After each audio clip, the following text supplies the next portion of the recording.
Well, they often pop up together in physics discussions. Photons and photoelectrons. They sound alike, share that photo prefix, but they're actually fundamentally different. They really are. It's a common point of confusion, actually. So we've got this analysis, photon versus photoelectron, to guide us. And our mission today is to get really clear on what each one is. Right. Define them, sure, but also understand their properties. And crucially, how they connect through the photoelectric effect. Right. We want you to leave with a really solid kind of intuitive feel for these concepts. Absolutely, because getting this distinction right, it really unlocks a deeper understanding of how light and matter interact, at that quantum level. Okay, let's start with the photon then. Our source calls it an elementary particle. Yeah, the quantum of the electromagnetic field. So, like, the smallest possible chunk of electromagnetic radiation. Exactly. The basic unit. Think light, radio waves, microwaves, X-rays. It's all made of photons. And it's the force carrier for electromagnetism, too. That's right. So the light hitting your face, the Wi-Fi signal, fundamentally, it's these little packets of energy. Photons. It was a pretty huge shift in thinking, wasn't it? Energy coming in packets instead of just a smooth wave. Oh, revolutionary. Completely changed physics. And the properties are, well, kind of mind-bending. Like zero rest mass. Zero. Which is just bizarre to think about. And that's why they have to travel at the speed of light in a vacuum, right? It's sort of baked into having no mass. Precisely. It defines them. It's how light gets across the universe. They're also electrically neutral, no charge. Correct.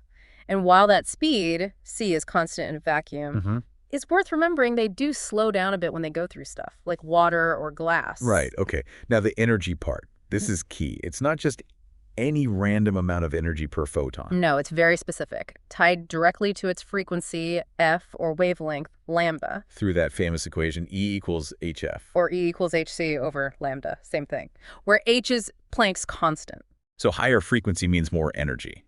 Like blue light photons have more punch than red light photons. Exactly that. Or UV light compared to infrared. UV's got higher frequency, shorter wavelength. More energy per photon. Yeah. Got it. Like a little energy price tag based on its frequency. That's a good way to put it. And what's also wild is despite having no mass, they have momentum. Momentum. How does that work? Well, the formula is P equals E over C, or H over lambda. It means light can actually push things. Like solar sails. Exactly like solar sails. It's a tiny push, but measurable. Okay. And interactions, how do they, interact with matter? They get absorbed, emitted, usually by charged particles like electrons. And they can scatter, bounce off things. So an electron dropping an energy level in an atom that can spit out a photon. Yep, that's a common way light gets made, emission. And absorption is the reverse. An electron grabs a photon's energy to jump up. And scattering is just bouncing. Pretty much, yeah. Bouncing off a particle, maybe changing direction or energy a bit. And fundamentally, photons are bosons. Bosons. Right. Often the force carrier particles. Yeah, simplifying a bit, they're sort of the social butterflies of the particle world, happy to clump together. Okay, so summing up the photon. Massless, chargeless, energy packet, speed of light in vacuum, energy set by frequency, boson. You got it. Now let's switch gears. The photoelectron. The name suggests a link, but you said earlier. It's just an electron, a regular, everyday electron. Not some special photo version. Nope. The photo just tells you how it got free. It was knocked out of its material by absorbing a photon. It's about its origin story. Ah, okay. So unlike the photon, this definitely has mass. Oh, yes. A tiny rest mass, but non-zero. About 9.1 times 10 to the minus 31 kilograms. And it has that fundamental negative charge. Absolutely, minus E. That's just what electrons are, whether they're orbiting an atom or flying free as a photoelectron. And their speed. Not locked at C, obviously. Definitely not. Always less than the speed of light. How fast it goes depends on the energy of the photon that hit it and, well, the material it came from. Right. Which brings us to that energy equation. Einstein's photoelectric equation. Yeah. Kmax equals hf minus dot phi. Exactly. Kmax is the maximum kinetic energy the photoelectron can have after it's ejected. HF is the energy of the photon that came in, just like we discussed.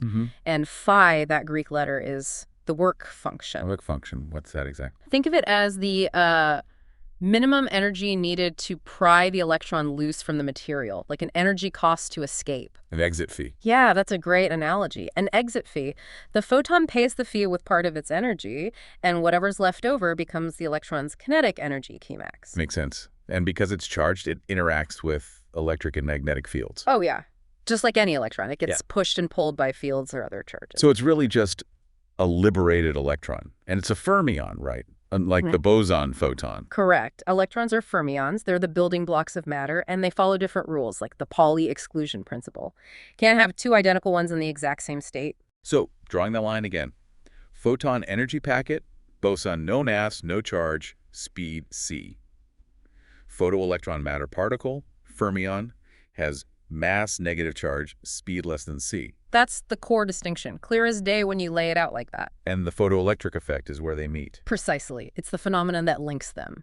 Light hits material, electrons pop out. Those are photoelectrons. And this was huge for proving light acts like particles, right? Not just waves. Absolutely pivotal evidence. Classical wave theory just couldn't explain it properly. Okay, walk us through it. Light, so photons, hits, say, a metal surface. Right. An incoming photon interacts with an electron in the metal. Now, if that photon's energy, HAF, is bigger than or equal to the work function, phi. The exit fee. Exactly. If it can pay the fee, the electron absorbs the entire photon's energy. It's an all-or-nothing deal. One photon, one electron. One photon interacts with one electron, yes. And that absorbed energy lets the electron break free from the metal's atoms. It overcomes the binding forces. Precisely. Part of the energy covers the work function, and the rest becomes kinetic energy, making the electron move away from the surface. That ejected electron is the photoelectron. Okay. Now, there were those couple of, surprising aspects you mentioned. The threshold frequency. Ah, yes. This was a big puzzle for classical physics. You only get photoelectrons ejected if the light's frequency is above a certain minimum, the threshold frequency, F0. Below that frequency, nothing happens, even if the light is really bright. Nothing. No matter how intense the light, how many photons you throw at it per second, if each individual photon doesn't have enough energy to overcome the work function, then no electrons get out. Because H here equals S. Right. That sets the minimum energy needed. Exactly. It's the energy of the individual photon that counts for invention, not the total energy pouring in. That still feels weird. You'd think just blasting it with more light, more total energy, would have to knock something loose eventually. You would think, but no. Intensity, the number of photons, only affects the number of photoelectrons you get out, assuming you're already above the threshold. So brighter light above the threshold means more electrons pop out. Yes, more photons hitting means more electrons get liberated. But it doesn't make each electron fly out faster? No. The maximum kinetic energy, how fast they fly out, is still set by the individual photon's energy minus the work function, Kmax HF. MPF to FOV. So to get faster photoelectrons, you need higher frequency light, not brighter light. You need bluer light or UV light, essentially photons that individually carry more energy. Okay, let's try that coconut analogy again. The photon is the ball we throw. Right. The electron is the coconut in the tree, the material. And the work function is how hard it's clinging to the tree, the energy needed to knock it loose. Perfect. If your throw, the photon's energy, is too weak below that threshold frequency, the ball just bounces off. Coconut stays put. But if you throw hard enough, above the threshold frequency, the coconut gets dislodged. And if you throw really hard, a high-energy photon, the coconut flies off faster. Higher kinetic energy photoelectron. Exactly. Now, what if you just throw more balls, but with the same, just enough force? Right. You'd knock down more coconut. Right, more photoelectrons. But each coconut wouldn't fly off any faster than the first one did because the force of each individual throw didn't change. More intensity gives more electrons, but frequency gives them speed. Yeah. Got it. That analogy really helps clarify things. It does capture the essence quite well. So to wrap it up, photon, the massless, chargeless energy packet of light itself. Photoelectron, a regular electron with mass and charge, but specifically one that's been freed by absorbing a photon's energy. The photon is the cause, the energy input. The photoelectron is the effect, the liberated electron. Distinct, but connected. And that connection, the photoelectric effect, it just highlights this incredible quantum dance between light and matter. It really does. It's fundamental. This deep dive really hammers home how fascinating and sometimes plain weird the quantum world is, and how these tiny things drive so much. Which leads to a final thought for you, listening. Think about how understanding photons and photoelectrons, this very interaction, has literally changed our world. Like solar panels. Solar panels are a direct application, using photons to knock electrons loose and create current. Digital cameras, too. The sensors work on the same basic principle. Right, capturing light energy. So consider this. Where else could this understanding lead?